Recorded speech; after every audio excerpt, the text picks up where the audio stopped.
The movie starts right where 28 years later ended. Spike has been saved, but he is now a prisoner of a strange group that looks like a creepy, distorted version of the Power Rangers. The group tells Spike that he cannot just join them, he has to prove he is worthy. Their leader, Sir Jimmy, says Spike can try out for the group, but there is a catch. Spike has to fight an older boy who is much bigger and stronger than him. During the fight, the other kids bully and hurt Spike because he looks so small and weak. They are sure he is going to lose. But suddenly, Spike surprises everyone. He pulls out a knife and stabs the older boy in the leg. The blade goes in too deep and blood begins to pour out everywhere. There's nothing anyone can do to help and the boy dies from his injuries. Because the older boy is gone, Spike takes his spot in the group. Sir Jimmy tells Spike that his old life is over. He gives Spike a new name, Jimmy, just like everyone else in the group.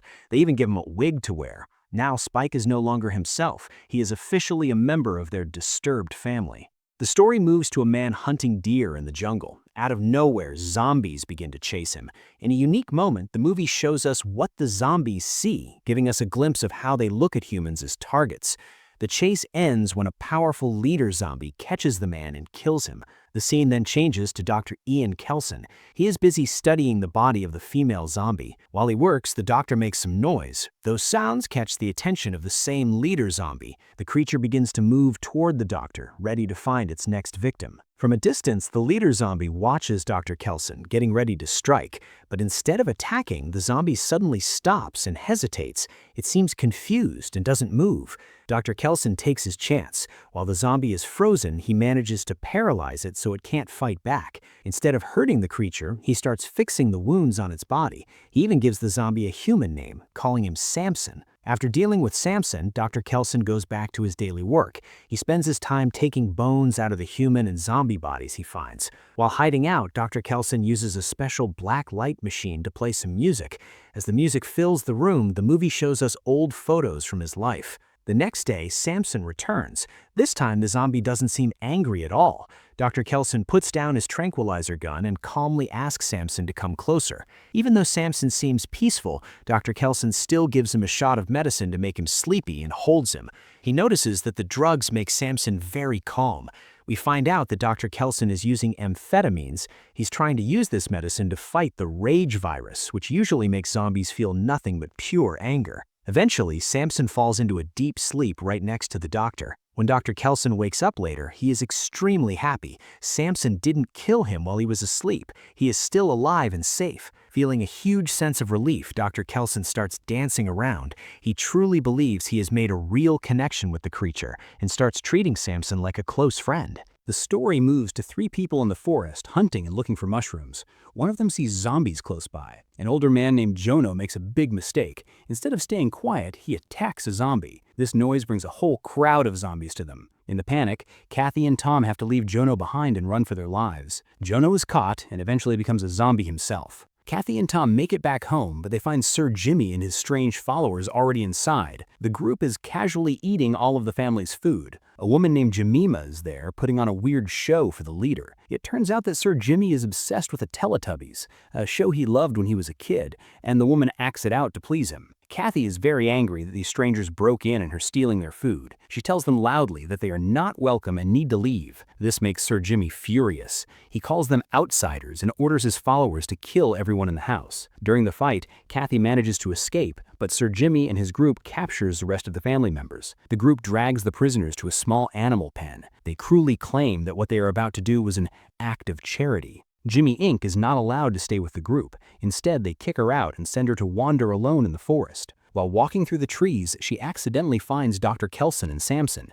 She sees something impossible. The doctor and the zombie are singing and dancing together. She watches from the shadows, frozen in shock, as the doctor politely invites the monster to dance. She cannot understand how a human and a zombie could ever be friends. Back at the animal pen, Sir Jimmy gives a scary speech to his followers and the prisoners. He tells everyone that he believes in the devil and claims he is the son of Old Nick. He says that the devil loves acts of charity, but his version of charity is evil. Because of this crazy idea, he tells his group to skin the captured family alive as a gift for the devil. The scene is very bloody and hard to watch. Spike watches the horror and can't take it anymore. He's shaking and clearly terrified by what he's seeing. Jimmy Inc., who just got back from the forest, sees Spike's reaction.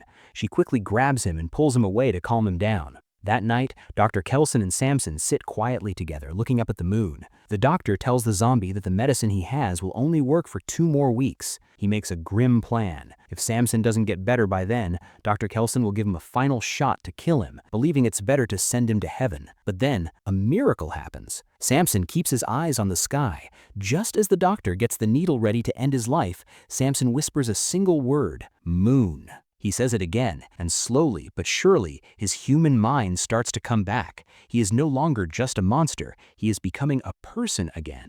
The story goes back to Sir Jimmy and his group. They are busy hurting and torturing Tom. Sir Jimmy decides to play a mean game and gives Tom a choice. He tells Tom that he can pick any member of the group to fight. If Tom wins, he can stay and take that person's spot in the group. Tom looks around at the followers. He chooses Jemima, the woman who is dressed like a Teletubby. He picks her because she looks like the weakest fighter there and he thinks she'll be easy to beat. To everyone's surprise, Jemima is happy that Tom picked her. Sir Jimmy pretends to talk to the devil again and officially starts the fight. Even though she looked weak before, Jemima is actually much stronger than Tom. She beats him easily and leaves him unable to move. Sir Jimmy announces that they will kill Tom as a sacrifice for the devil. Kathy, who has been hiding and watching the whole time, suddenly jumps into action. She throws a large metal hook at Jemima, killing her instantly. Sir Jimmy is furious and tells his men to catch Kathy. In the middle of the mess, Tom finds a gas tank. He throws it at one of the men, causing a huge explosion that sets the building on fire. Outside, Jimmy Ink and Spike are eating when they hear the explosion. Sir Jimmy screams at Spike to go catch Kathy, but Spike has a different plan. He wants to run away with Kathy and leave the group forever. However, in a shocking move, Kathy betrays Spike. Instead of helping him, she kicks him away and disappears into the woods by herself. The fire spreads quickly and the entire area is destroyed by flames. Spike comes back alone and Sir Jimmy is furious because he didn't catch Kathy.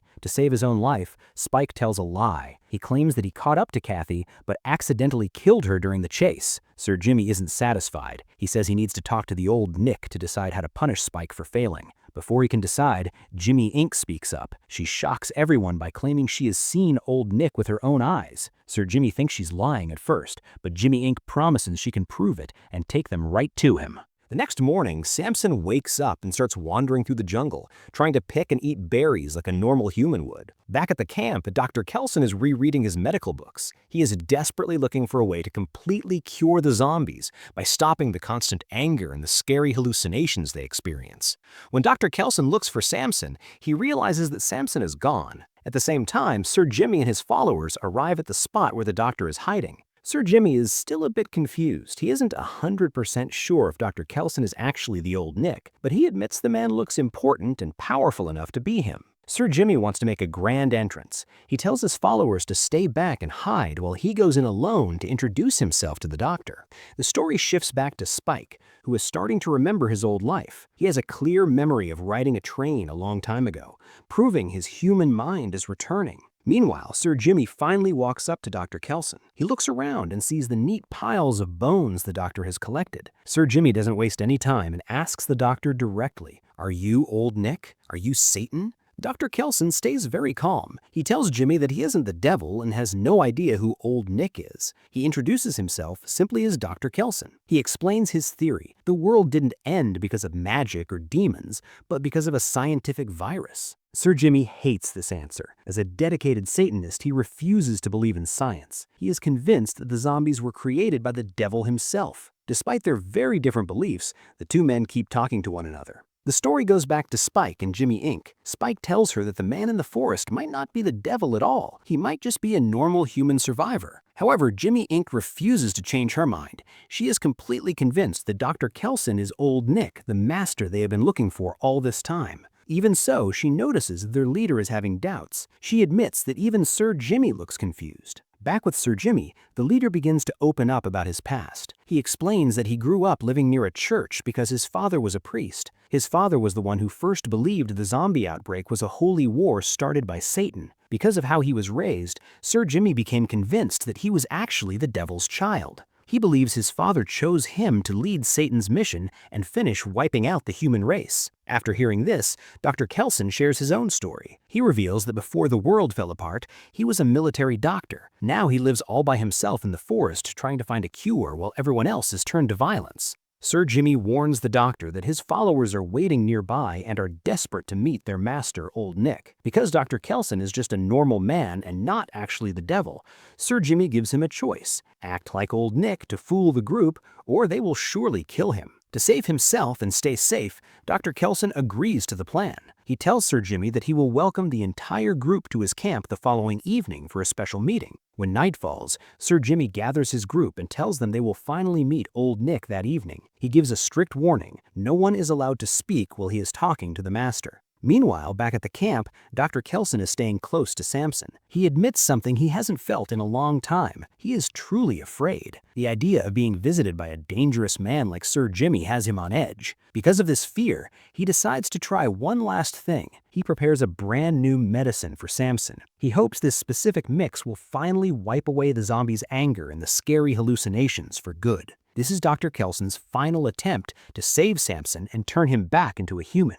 The next morning, Spike tries to sneak away and head toward Dr. Kelson's camp. His escape doesn't go well. He's quickly attacked by a zombie. Spike manages to fight back and kill it, but he's immediately caught by Jimmy Fox. Jimmy Fox is angry and accuses Spike of trying to run away. He also wants revenge because of Spike. Jimino was killed. Just as things get dangerous, Jimmy Inc. arrives to save Spike. She tells Spike that he shouldn't leave because the world outside is much scarier than staying with their group. She brings Spike back to the camp and tells Sir Jimmy a lie to protect him. She claims that Spike wasn't running away. Instead, she says Jimmy Fox is the one who is terrified of meeting the devil and was thinking about killing himself to escape. Sir Jimmy believes her story and accepts the explanation. While Dr. Kelson is searching for him to see if the new medicine worked, Samson is at the river washing himself. Following a gut feeling, he wanders through the woods until he finds an old abandoned train. He steps inside and sits down. Suddenly, his memories come flooding back in full detail. He remembers being a little boy on this exact train, happily reading a book about the moon. But the memory turns stressful. He remembers he didn't have a ticket,